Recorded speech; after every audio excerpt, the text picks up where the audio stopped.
Yo, what? Oh shit. Episode 73, I think. I don't know. I haven't checked the page to make sure before I started recording. It's so fucking lame when you don't even remember the goddamn number of the episode you're on your own podcast. But here we are. I'm pretty sure it is. Pretty sure. How are you? How have you been? It's been a few days. I really haven't done much, but, I was going to say shit in the same toilet, but it's not the case. I had a wedding gig, and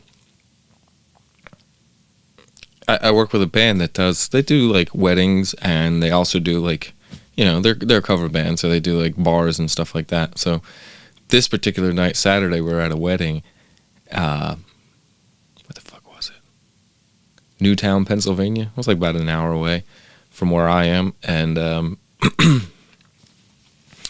don't know if you've paid attention to the last couple episodes. You know that I have a few bowel issues going on. And this night they were up and running, or not running, whatever. I don't know. Either way, I had to go into the bathroom. But luckily, this place was fucking badass. They had butt wipes in each stall. I was so impressed.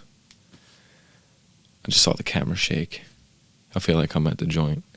Whenever Joey hits the table, it fucking... But now I'm like hitting...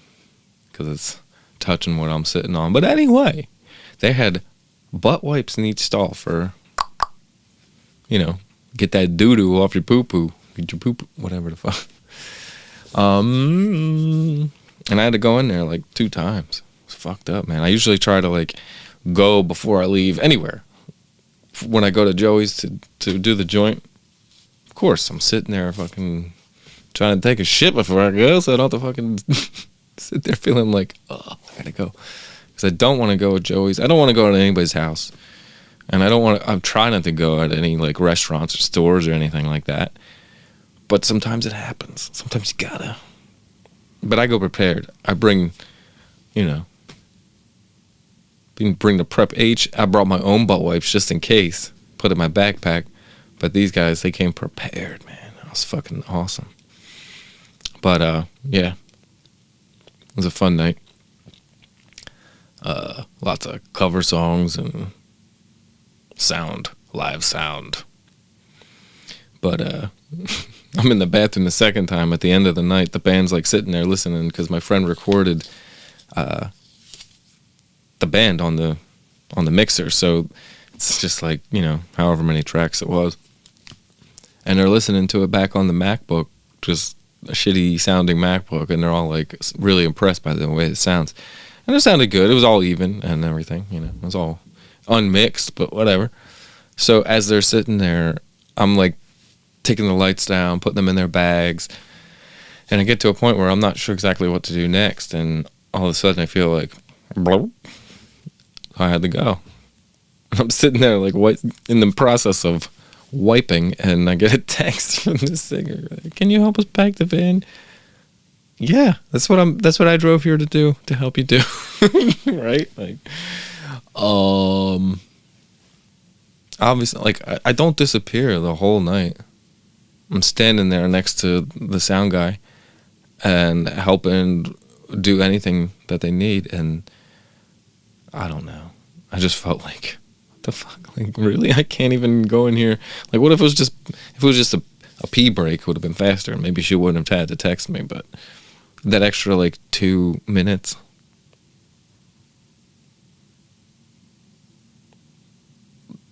I don't know. Come on. But I've been staying busy, man. Besides the wedding band, that was the first gig that I worked with them in about 2 months. So, and I don't even know when I'm going to work with them again. She just asked me to look in an email. I checked it out before I came on here, and it's for dates in fucking September, November, and December. Like, it's so hard to commit that far in the future to a night, especially like one was like my dad's birthday. And we'll probably celebrate my son's birthday that week and 2, and one night was New Year's Eve. I'm like, I mean, I don't really do anything. I don't really go out for New Year's Eve, but it's nice to spend the night home with the family and watch the ball drop. Even though this past New Year's was funny. One son fell asleep, and me and my fiance were trying to stay up to watch the ball drop, and the youngest was, I don't know. I guess at that time, I think we were all like getting sick. We were just starting to like get sick. Michael, my oldest son, this is my name, but not a junior. He had croup, so everybody got a little sick in December, and then January came, and then we got COVID, and it was just fucking awesome. But I think at that time it was croup, and he had like strep or something like that. Either way, the baby was still awake and being put to sleep at midnight. Like, I came upstairs, and my fiance was patting his butt. He was just about out, and it was just about midnight, and I had the streaming channel or whatever on my phone, and we watched the ball drop on my phone, sitting there patting the baby to sleep. It was cute, and I'll remember that forever, but I don't know. Just trying to stay busy. Learning new stuff. Constantly.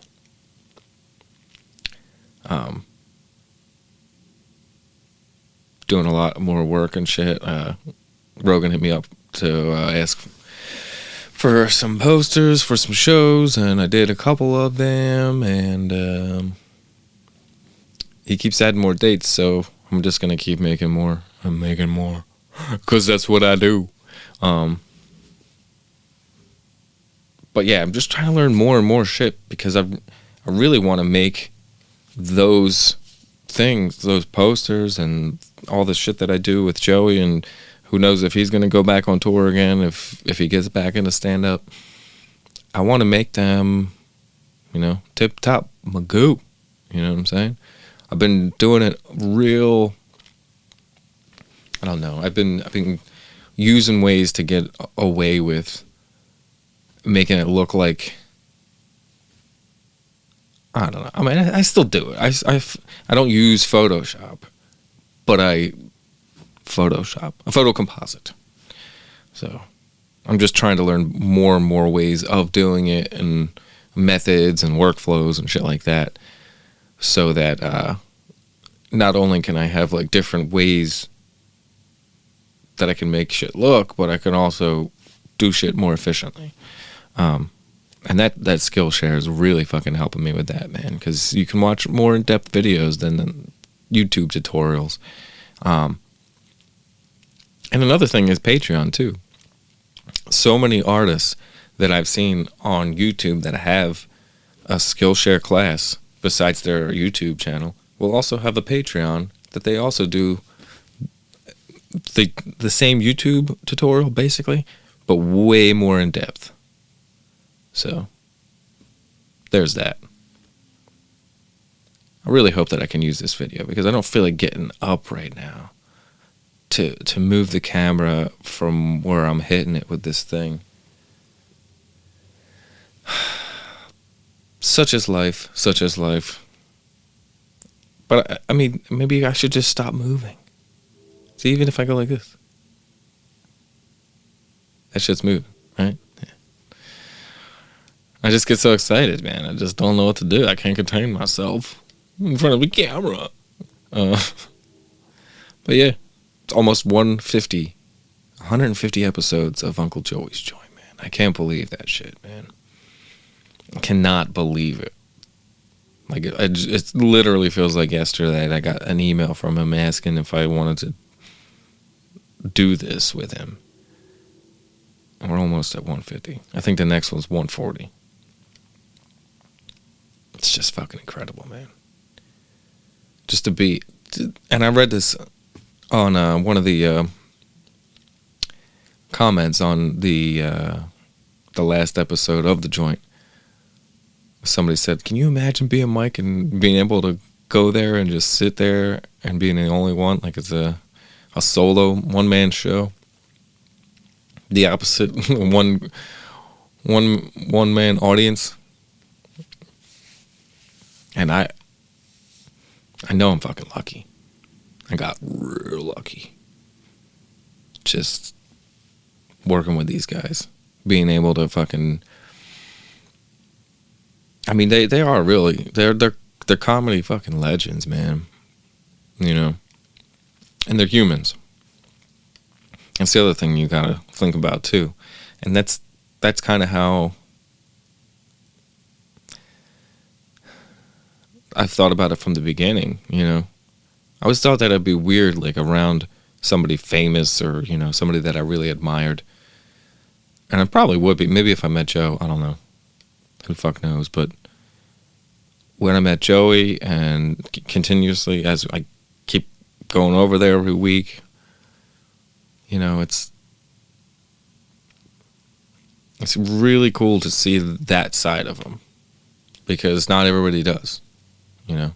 It's not like he puts on an act for the camera, but I don't know. I think it's just have been a fan for so long. How the fuck you say that? And seeing that side of him, and then being like a friend and coworker, and seeing that side of him, it just brings the whole thing together, you know. And I do feel honored to be able to do what I do. And I really hope that I'm doing a good job.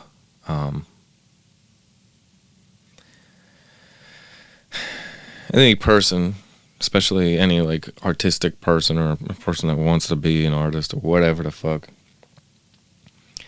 they have doubts about shit, you know. There I go shaking again. Even if I just shake my head. Whatever. You're getting a fucking shaky podcast, you fucks. No offense. You're not fucks. But I like saying that. Because, you know. But we all get doubts. Self-doubts. And we don't know if we're doing good enough or if people are thinking that we're doing shitty. A lot of the time, you know, you shouldn't fucking think about that shit. Who the fuck cares what anyone thinks about what you are doing, you know? But when you're in this kind of industry, I guess you could call it, you care because you're making content for an audience that you want to appreciate. You want them to appreciate it. And in doing so, you want to show them that you appreciate them, you know? So, I don't know where I'm going with this, but I just feel very, very privileged to be doing this. And I mean, I shouldn't read comments, but I do. And I see all the negative ones. I see all the cool ones too, and I appreciate them, and I try to like them ones, and I try to just skip over the fucking negative ones and not even like. Cause trust me, there's been tons of times I wanted to like comment, like, what the fuck you talking about? I love the sound of the water. What the fuck you talking about? You know, I love the brightness on that video that time. But it's a learning fucking thing. Like, I'm not a professional at all. I just learn from watching people do it and copying and just keeping on doing it, practicing. That's how I learned the guitar. I watched fucking Nirvana Unplugged and got the tab book and then played it.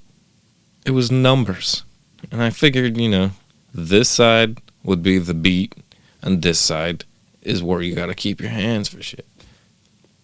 And you just watch people play and, you know what they're playing by looking at the tab book and seeing what they're doing and then just mimicking it. I'm a mimicker.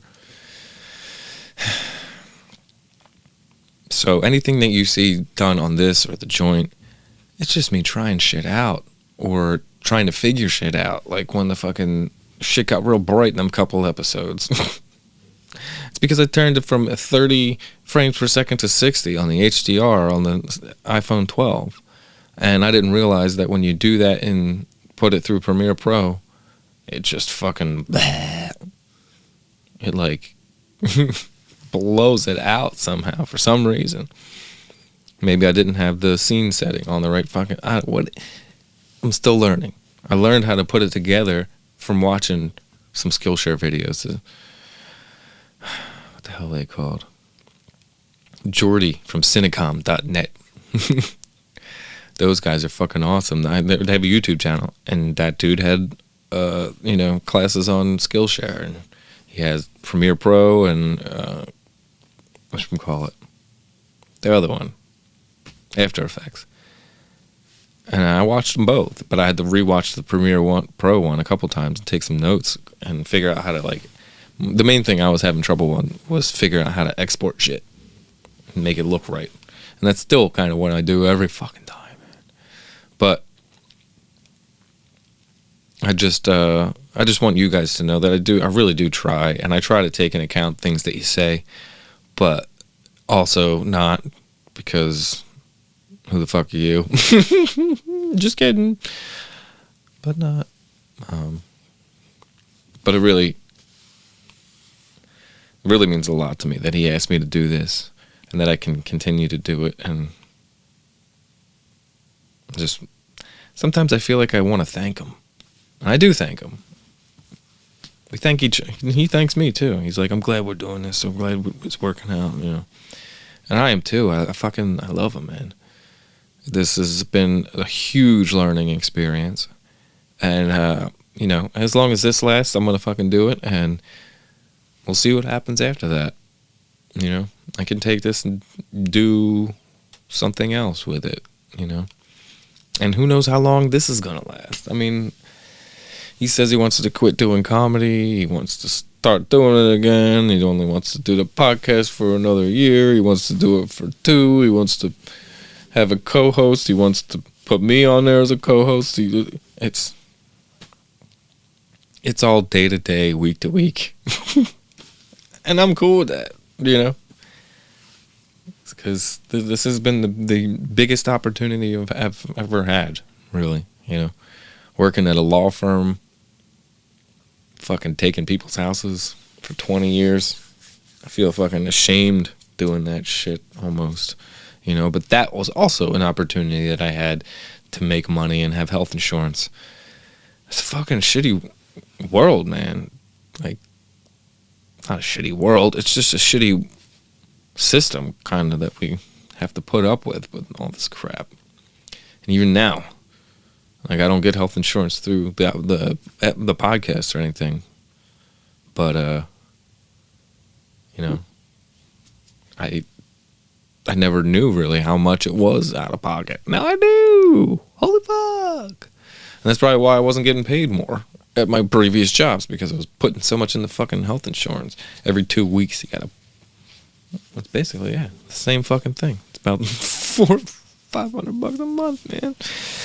But, you need that shit. You gotta stay healthy. You gotta stay healthy for yourself and for your family. And that's the most important thing.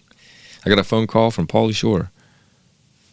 First he texted me. Then he was like, hey, can you talk for a second? It's like, hold up. Hey. Haven't heard from Pauly in a while. It's been a while. I don't remember the last thing I fucking made for Pauly. Had to have been one of his, regular shows, like a tour poster. Because he had me doing, like, a bunch of stuff for the Comedy Store, too, but I haven't done a damn thing for them either in a while. It's so weird how shit changes, People stop talking to you. People just forget about you. It's so fucking weird. That's why you gotta just keep doing your shit that makes you happy and try to make it work. And what does make it work mean? Make it work means fucking make you money, God damn, this thing's moving so much, but I don't care. But yeah, I might help him out. I don't know. He told me to message him my Instagram again so he could see what I've been doing lately. I don't know. I guess he just like saw my number in his phone or something. But he wanted some background. Like his live shows, he has pictures that pop up in the background that he needs somebody to make shit for, because his graphic artist was out of commission for a little while. I don't know what the hell's going on, but that was like 2 weeks ago.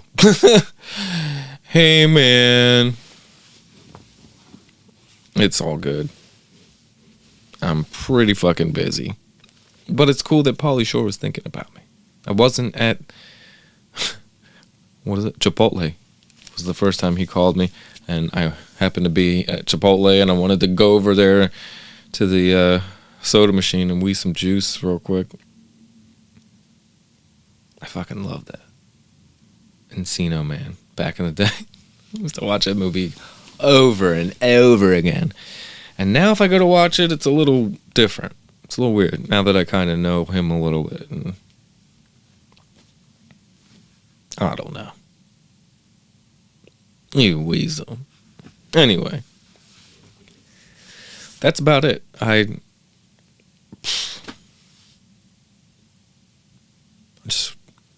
a lucky dude. What can I say? I just want to do a good job and make everybody that I work with proud. And make my family proud. And make myself proud, you know? I never really did that my whole life. With work, anyway. It's different with, like, art and shit like that. But, like, with work, it was always just go, get it done, and go home. I didn't really give a fuck about it. Like, I had cooking jobs and delivery jobs and shit like that. I don't know. This is the best that I've ever had. And I really don't want to take it for granted. So that's why I try to do my best and just keep learning and keep putting shit out there, man. You got to. You motherfucking got to. This is probably the shortest episode that I've had in a long time, because I'm trying to just get it out. I'm trying to get back into a schedule thing. My fiance is trying to get a new job soon. And the schedule is going to be a little fucking awkward, but we're going to try and make it work. So nothing's happening with the podcast, the joint, but like I might not be able to work some Fridays with the wedding band, and Saturdays, you know, if I have to work, she'll definitely have to work. So we got to get babysitters like that. It's just weird shit. And then during the week, it's going to be all up in the air for the next couple of weeks. So I'm really trying to get people in here and talk with me about random shit, you know what I'm saying? Because that's what you need to do. You need to communicate with people, or else you'll go crazy.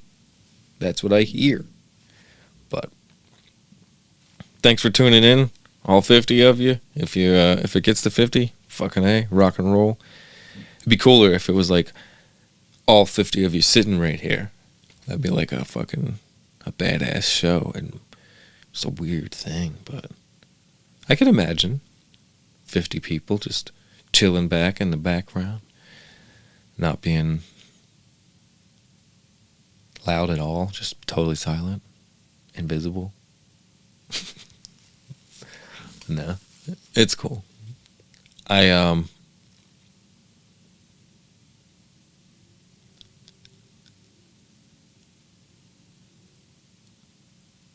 just kidding. I want to see how long I can do that. Joey was just on Rogan, and he was talking about how Andrew Dice Clay would tell him, just go up there and just don't say nothing for 10 minutes. Joey said he tried it, and he lasted for 2. Can you imagine that? So if I got on the fucking podcast and just I don't even know if I could sit here for 10 minutes without busting out laughing. I should. I mean, if I was gonna do it, I'd do it on the beginning. I think, and to just make people think like, did he fucking take a picture of himself and just make it last that long, or because I see the seconds going by, he ain't moved. Wait, there he is. He's moving. That's the thing. I would have to keep moving, like just looking straight at you, making faces and shit. I thought that was funny. But yeah, episode, what is it, 1778 or some shit? So many fucking, almost 2,000 episodes of a fucking podcast, man. Whew. It's fucking crazy. But yeah, go watch that. It's almost fucking 4 hours long. You might have to put it on double speed time or whatever the fuck to get through it. But it's well worth it. It was really cool to see him back there, or there in the first place. I don't even know if he's never been to that studio in Austin. So I don't even, did he? Yeah, I think he did the first studio when Joe first moved. I think. Yeah, because I remember him getting swabbed before he went in. But then Joe moved, and that's going to be cool. He's going to he's opening a comedy club in Austin. 2 rooms. That's going to be fucking badass. It's going to be like the Comedy Store's little baby. The Comedy Rooms. I don't know. Gonna have to come up with a cool fucking name for that place. But anyway, thank you very much for listening. It's been a pleasure. Sorry it's coming out on Friday this week, but gotta do what you gotta did, you know what I'm saying? Have a good weekend, and hopefully I'll see you next week, possibly with a Zoom, and if not, then I'll just come on here and fucking talk shit like this again, and see if you fucking listen. But thank you for being here. Peace.